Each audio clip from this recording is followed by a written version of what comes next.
¿Te habilitó? Perfecto. Sí. Perfecto. Gracias. Con esto vamos cerrando entonces este conjunto de diapositivas y tiene un poco que ver con esto, ¿no? A ver, déjenme que habilito aquí. ¿Se está viendo la pantalla completa? Sí, se ve completo. Perfecto.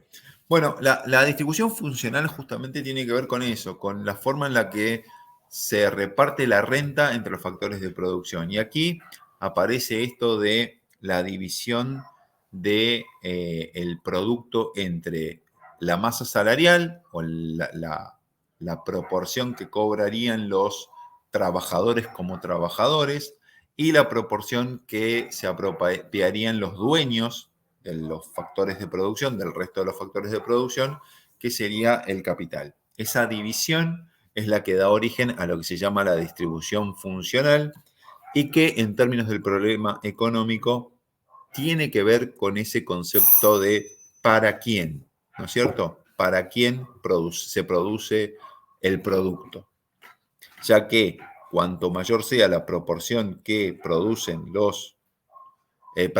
la mayor sea la proporción de los salarios, bueno, mayor será la cantidad de bienes que pueden adquirir los trabajadores.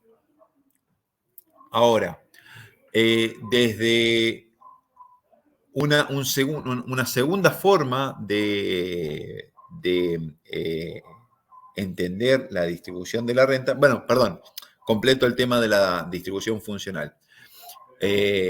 Esa división entre la parte que reciben los trabajadores como proporción de remuneración salarial y lo que se apropian los empresarios como dueños del capital, justamente es, bueno, qué poder adquisitivo tienen los trabajadores y les permiten adquirir cierta cantidad de bienes y qué poder adquisitivo tienen los dueños de los factores de capital, como por ejemplo los dueños de las empresas, los dueños de propiedades cuando tienen propiedades, y cuánto pueden comprar los empresarios. Una segunda forma de clasificar la distribución de la renta ya no tiene tanto que ver con qué sector social o qué clase social recibe ese flujo de ingresos, sino en qué lugar se produce ese flujo de ingresos, y esa es la distribución espacial.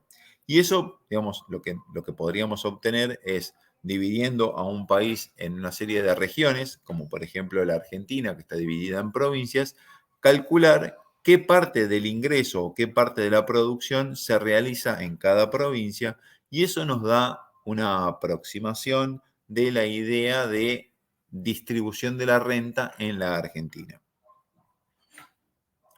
Estos dos criterios de distribución obviamente se aplican a cuestiones diferentes, pero nos dan una idea razonable de los factores distributivos, ¿no? De para quién se está produciendo, de dónde se está produciendo. Bueno, llegamos entonces a este concepto de macroeconomía e integración. Lo que vemos en esta instancia es que hay una serie de objetivos que tienen que ver con estabilidad de precios, desempleo, equilibrio fiscal. Hay una serie de objetivos que tienen que ver justamente con el para quién. Primero, estabilidad de precios, desempleo y equilibrio fiscal tienen un poco que ver con el nivel de funcionamiento de la economía y con la acción del Estado en esto que llamamos las políticas de demanda. Por el otro lado, eso sería, en términos del problema económico, estaría bastante relacionado a esa pregunta del cómo está funcionando la economía, ¿no? Curiosamente. Ahora, hay una serie de conceptos en los que influye el Estado, justamente, que es los aspectos redistributivos, y este tiene que ver con el para quién y con modificar el para quién que surgiría de un funcionamiento de la economía en condiciones sin intervención. Y finalmente, una serie de variables que estaría reflejando el efecto de las relaciones comerciales que se establecen entre dos economías vinculados a la estabilidad cambiaria, el comercio internacional y el equilibrio de balanza de pagos, que lo vamos a retomar en una clase posterior. Este juego entre macroeconomía e integración económica justamente lo que nos hace tener en cuenta es que, por un lado, existen instrumentos de medidas económicas por parte de el gobierno o del Estado para influir en ese cómo se está produciendo la actividad económica, que tiene que ver con eso que llamamos las políticas de demanda. También tiene mecanismos para afectar eso que llamamos la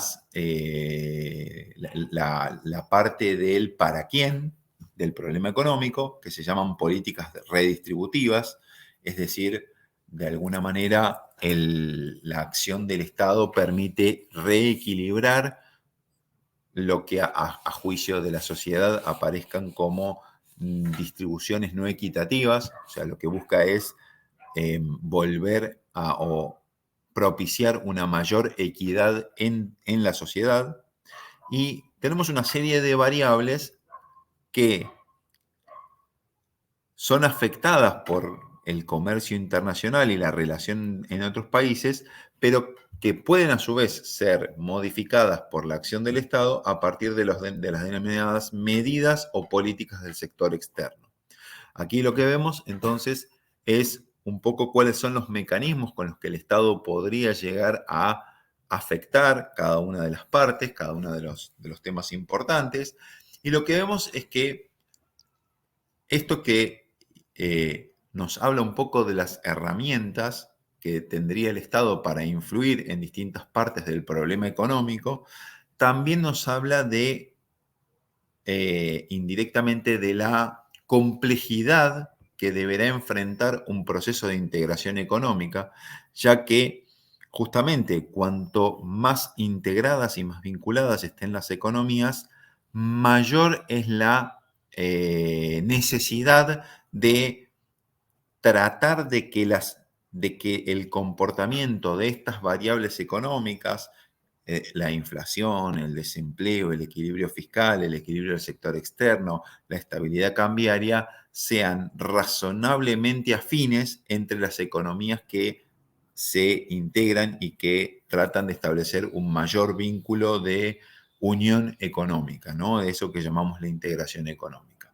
Entonces aparecen como situaciones o elementos que pueden ser influidos por la acción del Estado, pero también aparecen como tal vez sus mayores desafíos. Bueno, con esto entonces estaríamos cerrando la parte de introducción a la macroeconomía. Yo estimé que llegábamos un poquito más adelante, pero bueno, con esto creo que estamos bastante bien y continuaríamos la clase que viene. Aquí rehabilitamos, discúlpenme esto, déjenme ver, aquí, esto cerramos, aquí volvemos aquí, perfecto. Hasta acá entonces, ¿alguna pregunta, algún punto antes de, digamos, aquí vamos cerrando de tener la grabación, listo?